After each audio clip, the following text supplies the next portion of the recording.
ఆంధ్రప్రదేశ్లో రాబోయేది పేదల ప్రభుత్వం అని, కాంగ్రెస్ ప్రభుత్వం రాబోతుందని, నోటిఫికేషన్ వచ్చిన వెంటనే వెల్లువలా కాంగ్రెస్ పార్టీలోకి వస్తారని మాజీ కేంద్ర మంత్రి చింతామోహన్ అన్నారు. నెల్లూరు ప్రెస్ క్లబ్లో ఆయన మీడియాతో మాట్లాడారు. ఈ సందర్భంగా ఆయన మాట్లాడుతూ ఆంధ్రప్రదేశ్లో ఎస్సీ ఎస్టీ మైనార్టీలంతా వైసీపీని వీడి కాంగ్రెస్కి వచ్చేందుకు సిద్ధంగా ఉన్నారన్నారు. ఈరోజు ముఖ్యంగా మూడు అంశాల గురించి మాట్లాడేదానికి మేము ముందు వచ్చాను. ఒకటి ఆంధ్రప్రదేశ్ రాజధాని, రెండవది రాష్ట్ర కేంద్ర రాజకీయాలు, ప్రస్తుత రాజకీయాలు, మూడవది నిరుపేదల అప్పులు. మరి రాజధాని 70 సంవత్సరాల క్రితం ఆంధ్రప్రదేశ్ రాష్ట్రం ఏర్పాటుకు ముందు మద్రాసుతో మనం ఉన్నాం. 70 సంవత్సరాల క్రితం ఆంధ్ర విభజన అయింది. విభజన సమయంలో 70 సంవత్సరాల క్రితం 1953లో ఎన్జి రంగా గారు తిరుపతిని రాజధాని నగరం చేయమని చెప్పారు నెహ్రూ గారికి. సంజీవరెడ్డి దానిని కర్నూలుకు తీసుకెళ్ళాడు. ఆ రోజు కొంచెం రాజకీయంగా బలవంతుడు సంజీవరెడ్డి. కర్నూలు నుండి హైదరాబాద్కి వెళ్ళింది. 2014లో విభజన అయింది. హైదరాబాద్ నుంచి మా ప్రాంతం తిరుపతి, మన ప్రాంతం, చంద్రబాబు నాయుడు దాన్ని తిరుపతిలో రాజధాని నగరం చేయకుండా దాన్ని తుళ్ళూరుకు తీసుకెళ్ళాడు. తుళ్ళూరు అనేది ఒక శపించబడ్డ స్థలం. మొదటి రోజే నేను చెప్పాను, వద్దు బాబు ఇది జాగ్రత్త, ఇది జరగదు అని చెప్పాను. తొందరపడ్డాడు. ఆయన చంద్రబాబుని తొందరబాబు అంటుంటారు మా ఊర్లో తిరుపతిలో. మరి తుళ్ళూరు నుండి మా మిత్రుడు కుమారుడు జగన్మోహన్ రెడ్డి వైజాగ్ అన్నాడు, విశాఖపట్టణానికి తీసుకెళ్తున్నాను అన్నాడు. మధ్యలో 3 రాజధానులు అన్నాడు. ఇవన్నీ ఫెయిల్ అయిపోయినాయి. వెనకాల బ్రహ్మం గారు రాసిన కాలజ్ఞానంలో రాసినటువంటి మాటలు నాకు గుర్తొస్తున్నాయి. తిరుపతి రాజధాని నగరం అవుతుందని ఆయన కాలజ్ఞానంలో రాసున్నాడు 300 సంవత్సరాల క్రితం. ఆయన చెప్పిందల్లా జరుగుతూ ఉంది. మరి ఈరోజు పరిస్థితి ఏంటి? ఎందుకు తిరుపతే రాజధాని నగరం కావాలి? మీరు అడగొచ్చు దీన్ని. మరి కావలసినటువంటి భూములు ఉన్నాయి. ఎక్కడున్నాయా తిరుపతిలో అని మీరు అడగొచ్చు. తిరుపతి జిల్లాలో రాపూరు నుండి ఏర్పేడు దాకా 1,00,000 ఎకరాల ప్రభుత్వ భూములు ఉన్నాయి, ఖాళీగా ఉన్నాయి. బంజారా హిల్స్, జూబిలీ హిల్స్ లాగా వెంకటగిరి, రాపూరు కొండలు ఉన్నాయి. నీళ్ళు ఎక్కడున్నాయి? కండలేరులో కావలసినటువంటి నీళ్లు ఉన్నాయి, జలాశయం ఉంది మంచి నీళ్లకు. మరి అంతర్జాతీయ విమానాశ్రయం ఉంది తిరుపతిలో. 7 జాతీయ రహదారులు ఉన్నాయి, 7 విశ్వవిద్యాలయాలు ఉన్నాయి, 100 కొద్ది కాలేజీలు ఉన్నాయి, 100 కొద్ది హాస్పిటల్స్ ఉన్నాయి, మంచి వాతావరణం ఉంది.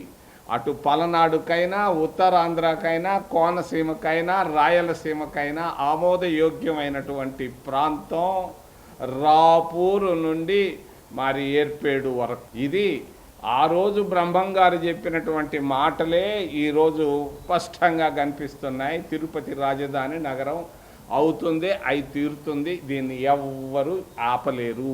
రెండవది రాష్ట్ర కేంద్ర రాజకీయాలు. చాలామందికి తెలియదు ఈరోజు ఉన్నటువంటి రాజకీయ పరిస్థితులు. హైదరాబాదులో కూర్చొని, ఏసీ రూముల్లో కూర్చొని, సెల్ ఫోన్లలో సర్వే చేస్తున్నారు, టీ బంకుల్లో సర్వే చేస్తూ పోతున్నాడు ఒక ఆయన, బీహార్ నుంచి ఒక పెద్ద మనిషి. ఆయన టీం అంతా ఈరోజు తెలియనిది మీకు చెప్తున్నాను. 1978 మీరు అప్పుడు ఎంతమంది ఉన్నారో, పుట్టారో లేదో తెలియదు. నేను ఉన్నాను ఆ రోజు. ఎంబీబీఎస్ ఫైనల్ ఇయర్ పూర్తి చేసుకొని డాక్టర్గా ఉన్నాను. మరి 1978 రిపీట్ కాబోతా ఉంది ఆంధ్రప్రదేశ్ రాష్ట్రంలో. ఏంది 78 పరిస్థితి? పెద్ద వేవ్ వచ్చింది. తెలియదు మీ అందరికీ. ఎలక్షన్ నోటిఫికేషన్ రాగానే ఉధృతంగా తుఫానులాగా రాబోతా ఉంది ఆంధ్రప్రదేశ్ రాష్ట్రంలో. కాంగ్రెస్ గాలి కొడతా ఉంది. ఇది వాస్తవం. చాలామందికి తెలియదు. చాలామందికి, కొంతమంది కార్పొరేట్లకు మాత్రం ఇష్టం లేదు. కానీ వాళ్ళకి ఇష్టమైనా అయిష్టమైనా పేదవాళ్ళ కళ్ళల్లో కన్నీళ్లు కనిపిస్తున్నాయి. నేను ఈరోజు పొద్దున కూడా పోయి వచ్చాను. మరి మనుబోలు హరిజన ఎస్సీ కాలనీకి వెళితే ఒకప్పుడు తూచా అన్న వాళ్ళంతా ఈరోజు పరిగిస్తున్నారు జెండాలు ఎత్తుకొని. ఆ ఇందిరాగాంధీ పాట పెట్టంగానే కన్నీళ్లు పెట్టేస్తున్నారు. నాకైతే ఈరోజు పొద్దున మా అమ్మ నాయన చచ్చిపోయినప్పుడు కూడా నాకు కన్నీళ్లు రాలేదు. ఈరోజు ఎస్సీ కాలనీలోకి వెళ్ళి చూస్తే దినానికి 10-20 సార్లు కన్నీళ్ళు వస్తున్నాయి. ఎస్సీలు మొత్తం ఓట్లు అయిపోతున్నారు కాంగ్రెస్ పార్టీకి. ఆంధ్రప్రదేశ్ రాష్ట్రంలో మొత్తం 100% ఓట్లు వేయబోతున్నారు. జగన్మోహన్ రెడ్డిని పూర్తిగా విస్మరిస్తున్నారు. సున్నా జుట్టేశారు జగన్మోహన్ రెడ్డికి. ఆయన నవరత్నాల పైన ఎవ్వరికీ ఇష్టం లేదు. నేను అడిగాను, మీకు నవరత్నాలు ఇచ్చాడు కదా అని అంటే వాళ్ళు చెప్తున్నారు, కూటికి వస్తాయా గుడ్డకు వస్తాయా, ఏం ప్రయోజనం అయ్యా, మా అభివృద్ధి ఎక్కడుందా, ఎక్కడొచ్చిందా అభివృద్ధి, మేము ఇళ్ళు కోరుకున్నాం ఇళ్ళు లేదు, మా హాస్టల్ బిడ్డలు పంపిస్తే హాస్టల్ మూసేశారు, స్కాలర్షిప్లు ఇవ్వటం లేదు, ఎస్సీ ఫైనాన్స్ కార్పొరేషన్లు ఆపేశారు, మా పరిస్థితులు అధ్వానంగా ఉన్నాయి.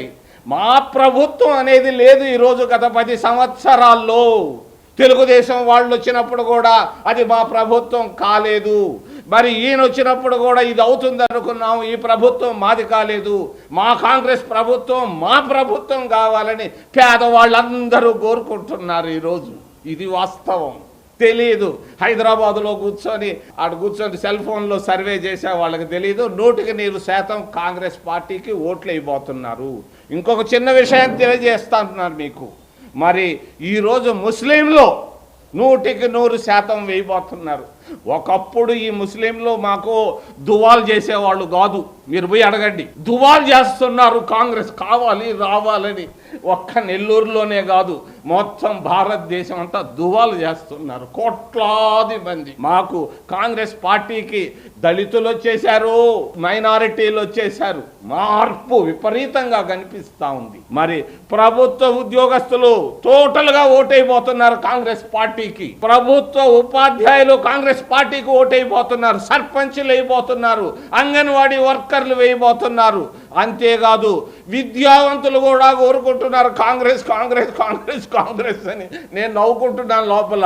ఒకప్పుడు లేనటువంటి మార్పు ఎందుకు వచ్చింది అని. వ్యాపారస్తులు ఎప్పుడు వాళ్ళు కాంగ్రెస్కు వ్యతిరేకంగా వేసేవాళ్ళు చిన్న షాపుల్లో పోయి అడిగితే వాళ్ళు చెప్తున్నారు, మీకు పార్టీ కావాలి కాంగ్రెస్ పార్టీగా ఇంకా కష్టపడి తిరగమని అడుగుతున్నారు వాళ్ళు. ఏమి మీకు వచ్చింది నష్టం ఏంటంటే ఈ జిఎస్టీ వేసి బాధేశారు మా తలకాయల పైన. మాకు ఈ ప్రభుత్వాలు వద్దు, కాంగ్రెస్ ముద్దు అంటున్నారు. మరి ఈ విధంగా పెను మార్పులు ఆంధ్రప్రదేశ్ రాష్ట్రంలో వచ్చున్నాయి. ఇది చాలామందికి తెలీదు. నేను చెప్తున్నాను, ఆంధ్రప్రదేశ్ రాష్ట్రంలో 175 స్థానాల్లో 130 స్థానాలు మేము గెలవడం, కాంగ్రెస్ పార్టీ గెలవడం ఖాయం ఖాయం ఖాయం ఖాయం. ఎందుకు గెలుస్తున్నావు మీరు అడగొచ్చు. ఇందిరాగాంధీ కనిపిస్తూ ఉంది వాళ్ళ కళ్ళల్లో. ఇందిరాగాంధీ ప్యాంప్లెట్ ఇంగానే కడుగు అద్దుకుంటున్నారు, ముద్దు పెట్టుకుంటున్నారు. ఇది వాస్తవం. మరి ఇందిరా ప్రభంజనం మొదలైంది. వాషౌట్ జగన్మోహన్ రెడ్డి. చంద్రబాబు నాయుడు గ్రౌండ్లో లేడు. ఆయన ఊరకే నిన్న చూశాను, వాళ్ళ సతీమణి గారు తిరుగుతూ ఉంటే కార్లు ఉన్నాయి, ఆ ఫ్లెక్సీలు కనపడుతున్నాయే కానీ జనాల్లో చంద్రబాబు నాయుడికి స్పందన లేదు. 14 సంవత్సరాల్లో ముఖ్యమంత్రిగా ఆయన చేసింది 0. రాజధాని నగరం తిరుపతికి వచ్చే రాజధానిని మరి రాయలసీమ ప్రయోజనాలు, నెల్లూరు ప్రయోజనాలు కాపాడకుండా ఆయన తుళ్ళూరులో ఉండే వాళ్ళ బంధువులు భూస్వాములు ప్రయోజనాలు కాపాడేదానికి ఆయనకు అక్కడికి వెళ్ళాడయ్యా. ఇది రాష్ట్ర పరిస్థితి. కేంద్రం, నేను ఊహించినటువంటి ఫోన్ నాకు వచ్చింది, పేరు చెప్పను ఎక్కడి నుంచి. ఏంటి మా పరిస్థితి అడిగాడు ఒక పెద్ద మనిషి నిన్న నా ఫోన్లో. ఈరోజు ధరలు అనేవి పెనుభారంగా మారింది ప్రతి సామాన్యుడికి, మధ్యతరగతి వాళ్లకు. నిరుద్యోగులు నిరాశ, కన్నీళ్లు మిగిలాయి. ఒక్కడికి ఉద్యోగం రాలేదు. ట్యాక్సులు పెంచేశారు. మొన్న నేను బొంబాయికి ఒక పెళ్ళికి వెళితే కోటీశ్వర్లు అందరూ సంతోషంగా ఉండారేమో అని అనుకొని ఒక ఆయన అన్నం పెడితే, మధ్యాహ్నం అన్నం లంచ్కి పిలిస్తే పోతే ఆయన చెప్తున్నాడు, ఈ దేశంలో 3 కోటీశ్వర్లు తప్పించి ఎవడు హ్యాపీగా ఏమయ్యా అని అడిగాను. ఆయన ఒక ముస్లిం, నాకు ఒక ఫ్రెండు. గత 50 సంవత్సరాలుగా ఆయన అడిగాను నేను, ఇంత పెద్ద కోటీశ్వరుడు ఏమి ఎందుకు హ్యాపీగా లేవనంటే ఆయన చెప్పుకొచ్చారు, మీ మన్మోహన్ సింగ్ కాంగ్రెస్ ప్రభుత్వంలో మాకు అభివృద్ధి ఉండింది, అభివృద్ధి ఆగిపోయింది. ఏ పారిశ్రామికవేత్త కూడా ఈరోజు సంతోషంగా లేడు. ఉన్నదల్లా ముగ్గురు, అదానీ, అంబానీ, టాటాలు. ఎందుకని టాటాలు అని అడిగాను. టాటాలకి ఏముంది, బిర్ల అక్కడ బొంబాయి అది బయట దేశాల్లో వాళ్ళకు ఆస్తులు ఉన్నాయి, బాగా పెరుగుతూ ఉంది. ఈ చంద్రశేఖరన్ ఆయన చైర్మన్ వచ్చి గత 5 సంవత్సరాల్లో 3 అంతలు పెంచేశాడు వాళ్ళ శక్తిని, టర్న్ ఓవర్ని. ఈ ముగ్గురు తప్పించి ఎవరు హ్యాపీగా లేవు. నిజం చెప్తున్నావు అంటే వాస్తవం, నేను అబద్ధం చెప్పడం నాకు అలవాట్లేదు. మన ఇద్దరం మంచి స్నేహితులం 50 సంవత్సరాలుగా. పారిశ్రామికవేత్తలు కూడా హ్యాపీగా లేరు. మోడీ గారు ఆయన గ్యాస్ కొడుతున్నాడు, బాగా అర్థమయ్యే భాషలో చెప్తున్నాడు. 370, 150 లోపు వస్తాయి మోడీ గారికి, 150 లోపు. బీజేపీ ప్రభుత్వం ఏర్పాటు కాదు కాదు కాదు కాదు కాదు. మరి కాంగ్రెస్తో కూడినటువంటి ప్రభుత్వం ఏర్పాటు కావడం ఖాయం ఖాయం ఖాయం ఖాయం. దీన్ని ఎవరు ఆపలేరు. కారణం మరి బీజేపీ పైన మోడీ పైన మాట్లాడటం లేదు, కానీ ఆ ఈడీ వాడు వచ్చి పైన పడతాడని భయంగా అందరూ ఉన్నారు. మోడీ రావడం ఎట్టి పరిస్థితులలో కాదు, ఆయన రాలేడు. చివరిలో నిరుపేదల గురించి గట్టిగా మీకు ఒక్క మాట చెప్పదలుచుకుంటాను. ప్రతి నిరుపేద ఈరోజు అప్పుల్లో ఉన్నాడు. ప్రతి నిరుపేద, ఎస్సీ కానీ, ఎస్టీ కానీ, ఓబీసీ కానీ, మైనారిటీలు ఈరోజు సంతోషంగా లేరు. అప్పులు 2 రూపాయలు వడ్డీ, 3 రూపాయలు వడ్డీలో ఉన్నారు. నేను మీకు ఒకటి స్పష్టంగా చెప్పదలుచుకున్నాను ఈరోజు. మరి నిరుపేద అప్పులు మేము కాంగ్రెస్ పార్టీ అధికారంలోకి రాగానే మాఫీ చేస్తాం.